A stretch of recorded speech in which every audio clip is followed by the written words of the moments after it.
Picture this. It's May 1960, Buenos Aires, Argentina. The sun's just starting to set. A tired, ordinary-looking guy steps off a bus on Garibaldi Street. The locals know him as Ricardo Clement. He takes this exact same route every single day. But on this night, 8 shadows are trailing him. And these aren't just any shadows. They don't belong to local police or even the CIA. No, they belong to operatives from a nation that, at the time, was only 12 years old. And they're gearing up to pull off a mission that literally no other country on Earth had the sheer audacity to even try. Welcome to The Explainer. Today, we're diving deep into the history and operations of one of the most formidable and incredibly secretive intelligence agencies on the planet, Israel's Mossad. We're going to rely directly on the source material to figure out how a tiny nation facing existential threats from day one managed to build an intelligence network with a truly global reach. Now, we're not here to take sides in complex historical conflicts. Instead, we're going to impartially look under the hood at the sheer mechanics, the daring operations, and the really tough ethical questions that come with this kind of survival strategy. So here's our roadmap. We're going to look at the birth of the agency, followed by its 4 main operational pillars: the pursuit of justice, neutralizing threats, retribution, and rescuing refugees. And finally, we'll wrap up with the massive ethical dilemma that ties all of this together. All right, let's jump right into part 1, the birth of the agency and the philosophy of survival. Going back to the 1947 UN partition of Palestine, the newly declared State of Israel was immediately fighting for its survival against several neighboring armies. The leadership figured out pretty quickly that brute military force just wasn't going to cut it. They needed to understand their adversaries, inside and out. Enter the Mustarvim. This was a tiny group of just 4 young operatives in their 20s who went deep undercover to gather intel. Because the language and the culture were second nature to them, they blended in flawlessly. That deep cultural fluency actually became the DNA of Israeli intelligence. Fast forward to 1959, the agency officially becomes Mossad, and they adopt this motto from Proverbs: "For by wise counsel thou shalt make thy war." Think about it. At the time, Israel's population was less than 800,000. They simply didn't have the numbers, so they had to rely on pure cunning and precision just to survive. As the agency grew, its work essentially boiled down to 4 core objectives: gathering intelligence, seeking justice for harmed communities, neutralizing military threats, and rescuing refugees. Now, on paper, sure, that sounds straightforward enough, but in practice, the operations required to hit these goals make Hollywood spy thrillers look like a walk in the park. To really get how they operate, we're going to break down one mind-blowing historical case study for each of these pillars. Which brings us to part 2, the pursuit of justice and the capture of Adolf Eichmann. Remember that tired factory worker we talked about in Buenos Aires? Well, his name wasn't Ricardo. He was actually Adolf Eichmann. He was a high-ranking SS officer and basically the chief logistical architect of the Holocaust. Now, he wasn't the guy personally operating the gas chambers, but he was the guy running the train timetables. He engineered the grim bureaucracy that led to 6 million deaths. To put his chilling efficiency into perspective, in 1944 alone, he orchestrated the transport of over 437,000 Hungarian Jews to death camps in the span of just 56 days. After the war, he slipped out of American custody and just vanished. For 15 years, he completely evaded the CIA, Interpol, you name it. But he didn't evade Mossad. The whole thing started with a tip from a blind Holocaust survivor living in Argentina, whose daughter had unknowingly started dating Eichmann's son. Crazy, right? So a team of 8 agents spent months undercover in Buenos Aires, finally confirming it was him by spotting a faint scar where his SS blood group tattoo used to be. Then, on May 11th, 1960, they made their move on Garibaldi Street. In one swift, coordinated grab, he was pulled into a car. They held him in a safe house for 10 days until he finally cracked and admitted who he was. But then came the really hard part. How do you get him out of the country without tipping off the Argentine government? Their solution was brilliant.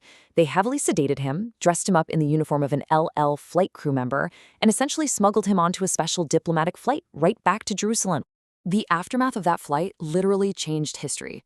In 1961, Eichmann stood trial in Jerusalem. Sitting inside a bulletproof glass booth, for the very first time, the world watched as Holocaust survivors were given a global platform to testify about the absolute horrors they'd lived through. Eichmann's whole defense was, "I was just following orders," but the court wasn't having it. He was found guilty and executed in 1962. It remains the only civil execution in Israel's history. The emotional weight of this trial was just staggering. As one elderly survivor from Auschwitz said that night, Now I can die in peace. It sent a very clear, resounding message. If you harmed the community, you would be found, no matter where you hid. Okay, moving on to part 3, neutralizing threats. This is the story of the 9-minute hack. Fast forward to 2006. Intelligence agencies were picking up whispers of a highly dangerous, totally secret nuclear collaboration between Syria and North Korea. But they needed proof, undeniably solid proof, and operatives had exactly 9-minute window to get it. Here's how it went down. A senior Syrian official was staying at a luxury hotel in London for a conference. The second he left his room to grab dinner, operatives slipped in. It took them all of 40 seconds to pick the lock. And once inside, they didn't do something obvious like steal his laptop. Instead, they quickly installed specialized spyware that would give them remote access to his entire system the next time he connected to a network. They left absolutely no trace, and the whole infiltration took exactly 9 minutes. And what they pulled off that laptop later was, frankly, terrifying. We're talking over 700 photographs, highly detailed blueprints, and even the names of North Korean technicians. The photos showed a massive, blocky building in the Syrian desert known as Al-Kibar. And the internal structure? It was a carbon copy of North Korea's Yongbyon nuclear reactor. This was undeniably an Iran-funded, North Korean-built nuclear facility. And the absolute worst part was that it was only months away from going fully online. To double-check the data from the laptop, commandos were actually secretly dropped into Syria by helicopter. They hiked right up to the site in the dark, grabbed soil samples, which, by the way, tested positive for North Korean radioactive material, and then slipped back out undetected. When the U.S. decided not to take joint military action, Israel made the call to act alone.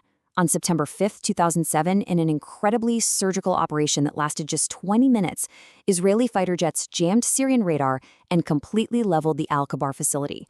Just like that, a massive regional nuclear threat was permanently wiped off the map. Let's turn to part 4, retribution, and the multi-decade hunt for Imad Mughniyeh. So, Imad Mughniyeh was essentially a one-man army. He was one of the founding members of Hezbollah, with very deep ties to Iran's Islamic Revolutionary Guard Corps. He was the mastermind behind some of the most devastating bombings of the entire 20th century. Just look at this timeline. The 1983 U.S. Embassy bombing in Beirut left 63 people dead. Then came the dual barracks bombings that killed nearly 300 American and French peacekeepers. Later, the 1994 AMIA Jewish Community Center bombing in Argentina. In fact, before 9/11, intelligence officials noted that he was responsible for killing more Americans than any other terrorist alive. Trying to catch this guy was next to impossible. I mean, he underwent extensive plastic surgery, he moved constantly, and he entirely avoided modern technology. He hadn't even made a video call in 4 years. He was so paranoid, he even sniffed out a highly elaborate CIA job trap. But he had one critical weakness. He had to meet with his Iranian and Syrian handlers in person to secure funding. Knowing this, operatives finally tracked him down to Damascus. On the night of February 12, 2008, as he was walking past a rented Mitsubishi Pajero, a customized explosive, which was actually hidden right inside the spare tire, was detonated remotely. And after a relentless 25-year pursuit, the hunt for Imad Mughniyeh was finally over. All right, part 5, rescuing the vulnerable. And this brings us to the wild story of the fake diving resort. In the mid-1970s, the Beta Israel community, these are Ethiopian Jews, were facing horrific persecution, widespread famine, and brutal civil war. Thousands of them fled across the border into refugee camps in Sudan, which was a very hostile country at the time. To get them out, the agency pulled off something so surreal it honestly sounds like a movie script.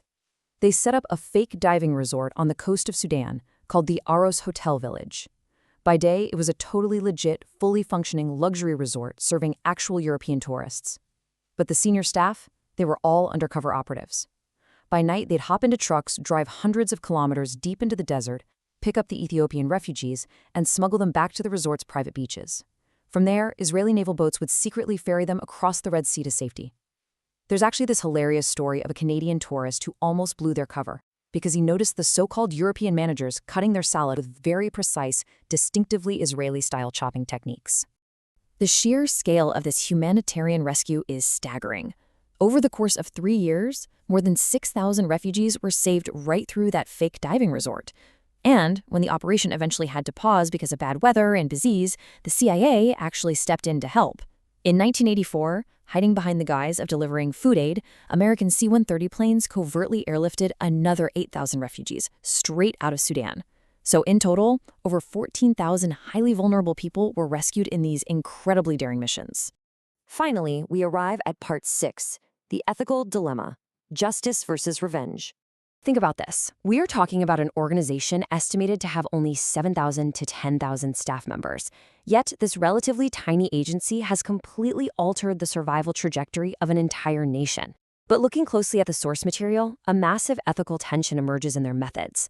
On the left side, you have justice. This is the capture of Adolf Eichmann, leading to a highly public, meticulously documented trial in a court of law, right in front of the world. But on the right side, you have retribution. This is the covert, extrajudicial, targeted assassination of Imad Mughniyeh in the dead of night in a foreign capital. These were two massive threats, handled in entirely different, fiercely debated ways. Which leaves us with a really profound question pulled straight from the source material. Does a democracy have the right to speak the language of its enemies? When surrounded by threats that completely ignore the rules of engagement, how far can a state actually go to protect its people before it starts compromising its own core values?